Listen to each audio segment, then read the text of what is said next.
11월 17일 아침 말씀과 함께하는 하나님의 행복의 소리.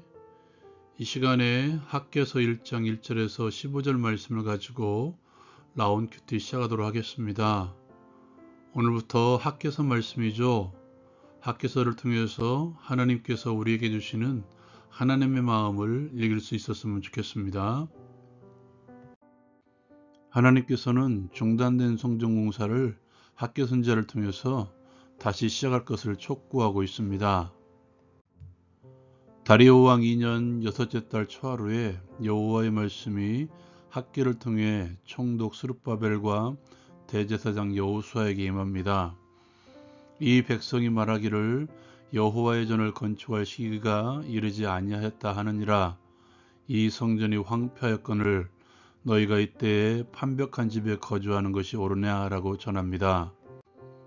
하나님께서는 학개를 통해서 이스라엘 백성들에게 너희의 행위를 살피라고 권고합니다.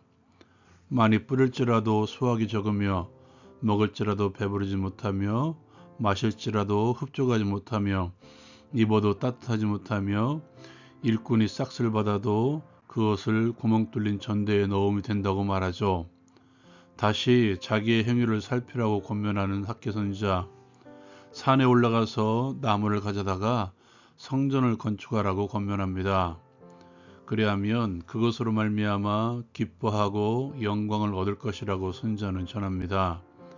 많은 것을 팔았으나 도리어 적었고 너희가 그것을 집으로 가져다가 내가 불어버렸느니라 라고 말하며 그렇게 된 것은 내 집, 즉 하나님의 성전은 황폐하였으되 각각 자기의 집을 짓기 위하여 빨랐기 때문이라고 전합니다.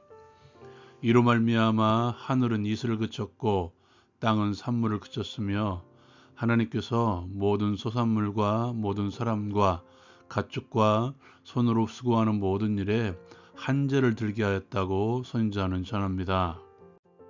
이에 총독 스룹바벨과 대제사장 여호수아와 모든 백성이 하나님의 목소리와 선지자 학개의 말을 듣습니다. 이는 학개 선지자를 하나님께서 보내신 줄 알았기 때문이며 백성들이 다 여호와를 경외하기 때문이라고 성경은 말씀하고 있습니다. 다시 하나님께서는 학개 선지자를 통해서 이스라엘 백성들과 함께 하실 것임을 선포하고 또한 스룹바벨과 여호수아와 모든 백성들의 마음을 감동시키심으로써 그들이 하나님의 전 공사를 다시 시작하게 합니다. 그때가 다리오 왕 제2년 여섯째 달 24일이었습니다. 적용을 위한 나눔의 시간. 먼저 하나님의 훈계하심을 기억하십시오. 여러분, 우리가 분명하게 우리의 마음판에 새겨야 될 게 하나 있습니다. 기독교는 인과응보를 믿는 종교가 아니라는 사실입니다. 물론 때로는 그러한 모습처럼 보일 때도 있겠지만 그것은 우리가 믿고 있는 진리가 아닙니다. 그렇게 믿고 있는 것 가운데 하나가 바로 11조에 대한 부분이죠. 11조를 하면 하나님이 복을 주신다. 이것을 드러내는 성경 구절로 말라기 말씀을 많이 인용할 것입니다. 여러분 오늘 그 본문을 깊이 한번 읽어보십시오. 그것은 복을 주시겠다는 말씀이 아니라 그들을 책망하시는 말씀입니다. 11조를 드리지 않음으로써 레인들과 과부와 고아들을 돌보지 않았던 그들의 삶을 훈계하시는 하나님의 말씀이죠. 오늘 말씀에도 있는 것 같습니다. 5절부터 등장하는 말씀을 보면 먹을지라도 배부르지 못하며 마실지라도 흡족하지 못하는 결핍의 삶을 말씀하고 있죠. 성전을 짓지 않았기 때문에 이런 일이 일어났다. 성전을 지으라. 그러면 이런 일이 일어나지 않을 것이다. 물론 이런 의미도 있을 수도 있겠죠. 그러나 이렇게 했으면 좋겠습니다. 그들을 훈계하시기 위한 하나님의 훈계하는 방법. 하나님께서는 당신의 자녀들을 훈계하시는 분이십니다. 그렇게 했으니까 책망하시는 것보다는 다시 하나님의 자리로 돌아오게 하시려는 하나님의 훈계라는 것이죠.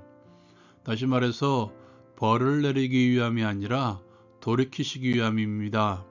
심판을 위한 것이 아니라 하나님께서 우리를 사랑하셔서 하나님과 더불어 살아가게 하시기 위한 방법이라는 것이죠. 우리의 삶의 결핍들, 우리의 삶의 문제들, 우리의 삶의 걸림돌들이 일어날 때마다 이것을 가장 먼저 점검하십시오. 나의 삶에서 하나님께로 돌아서기를 바라는 부분이 어떤 부분일까? 이것을 가장 먼저 살펴보십시오. 당신의 자녀들이 잘못된 길을 가는데도 아무런 말조차도 없고 관심조차도 없는 부모는 없을 것입니다. 말을 하지 않아도 안타까워하고 그리스도인들이라면 하나님께 나아가 속을 털어놓으며 기도할 것입니다. 하나님 아버지도 동일한 마음이죠. 하나님에게서 멀어지려고 하고 멀어져 있는 당신의 자녀들을 그냥 내버려 두지 않으십니다. 돌아오기를 바라시는 마음으로 때로는 여러 가지 삶의 시험들을 주신다는 것이죠. 그러한 시험과 어려움 가운데 있으십니까? 그럴 때 먼저 감사하십시오. 그리고 다시 하나님께로 나아갈 수 있는 길을 여십시오.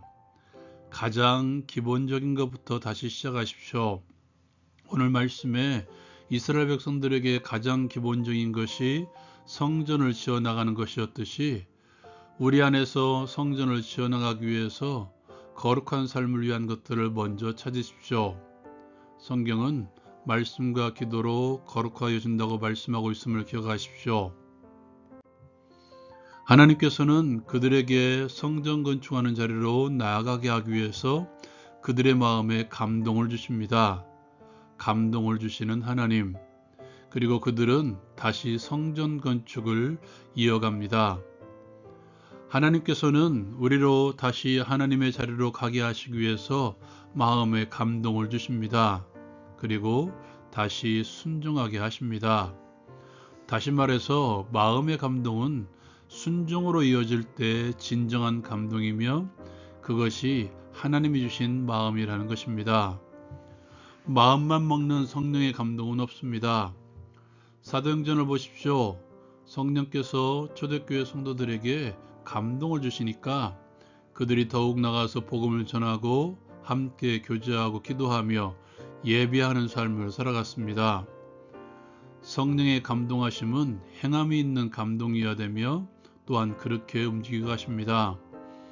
바울 사도는 하나님의 영으로 인도함을 받는 사람이 곧 하나님의 아들이라고 말하며 영을 따라 살아가라고 경고해주고 있습니다. 그러므로 성령의 감동하심이 있습니까? 그렇다면 순종으로 답을 하십시오. 성령으로 충만하십니까? 그렇다면 다시 말씀으로 돌아가 하나님의 말씀을 따라 우리의 성전을 지어 가십시오. 적용을 위한 기도의 시간. 무너진 우리의 삶을 다시 세워나가기 위해서 말씀과 기도로 하나님께 가까이 가게 하옵소서. 성령의 감동이 순종으로 드러났듯이 성령의 충만함으로 순종의 자리로 나아가게 하옵소서. 예수님의 이름으로 기도합니다. 아멘. 말씀과 기도로 거룩하여 지니이다. 가장 기본이 가장 중요한 것입니다. 라온 큐티 마칩니다.